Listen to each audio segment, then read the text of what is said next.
We got a nice surprise from the X-Men universe today with a brand new Deadpool teaser trailer. Unlike the last teaser trailer, this one features some shots from the film and we get a second look at Cable.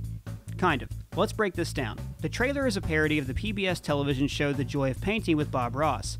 The show was popular because Ross could create an entire landscape in an hour, and also because his voice was extremely soothing. Seriously, if you can't sleep, drop some NyQuil and listen to Bob Ross paint pine trees. The numerous drug references in the trailer are because the show was popular with stoners, and also because, well, Bob Ross sounded high. Wet on wet is a double entendre, both for sex, but also for the painting technique that Ross used to create his work so quickly. The colors he uses are Clockwork Orange, a reference to the 1971 Stanley Kubrick film, Girls of Indigo, a reference to the Indigo Girls, Soylent Green, after the 1973 Charlton Heston film about industrialized cannibalism, Soylent Green is people! Men in Black, which references both the Men in Black films, but also MENNEN, the deodorant company. By MENNEN. Box Office Gold is Deadpool bragging that he made the #1 grossing R-rated film of all time. Doc Brown is a reference to the name of my childhood pet turtle, and also Doc Brown from Back to the Future.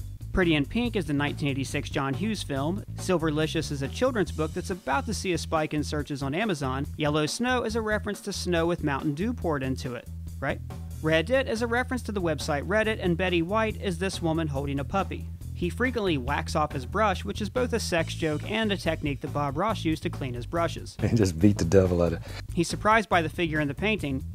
So am I. What the hell is this? It kind of looks like the back of Spider-Man's suit, but I can't really tell. Any suggestions? Leave them in the comments. So now to the actual trailer. Here's Deadpool drawing a gun. What appears to be an explosion in a prison, judging by the glass cages and orange jumpsuits. This could also be a lab where they're experimenting on mutants like they did in the first movie. Hugging his girlfriend Vanessa back in their apartment. Here he is with Dopinder, the cab driver from the first movie. Negasonic Teenage Warhead is still a member of the X-Men. And here's Deadpool, out of costume, chasing down some guys in the rain. This looks kind of personal, so maybe Vanessa's in trouble again. And this is Hunt for the Wilder People's Julian Dennison's unnamed character, standing in a burning anti-mutant meeting hall. The posters behind him say the end is near, with the man wearing an X-Men uniform. Prepare yourself pure blood and purity, humanity, infinity. He's probably the mutant Pyro, setting fire to a hate group like the Friends of Humanity. Deadpool will later give him a piggyback ride, so maybe he's his sidekick for the film. This is more than likely our first look at the character Domino. From the looks of it, she's breaking into a locker room, either in the meeting hall or in the prison we saw earlier. And this appears to be the same giant truck behind Negasonic Teenage Warhead earlier. Blind Al is back, pointing her gun first at Deadpool, then at someone we don't see, but it could be TJ Miller's character Weasel and Dopinder. Here's Deadpool interrupting a funeral and causing a panic, tossing a chainsaw into the air along with some money, followed by delicious toaster strudels in the oven.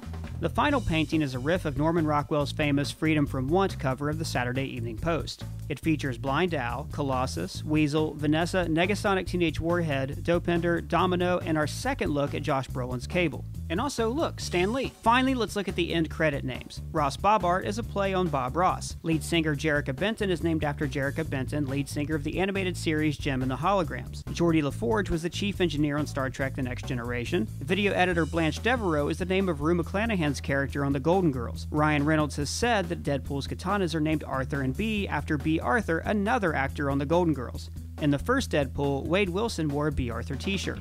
Ted E. Ruxpin is named after the talking teddy bear from the 80s, which was my favorite toy at the time, but in retrospect I find very creepy. Dual camera operators Wayne Campbell are named after Mike Myers characters from Wayne's World. Lighting by Tom Edison, I really shouldn't have to explain, read a book. Dalton Security is named after Patrick Swayze's Cooler character in Roadhouse, where he managed security at the Double Deuce Bar.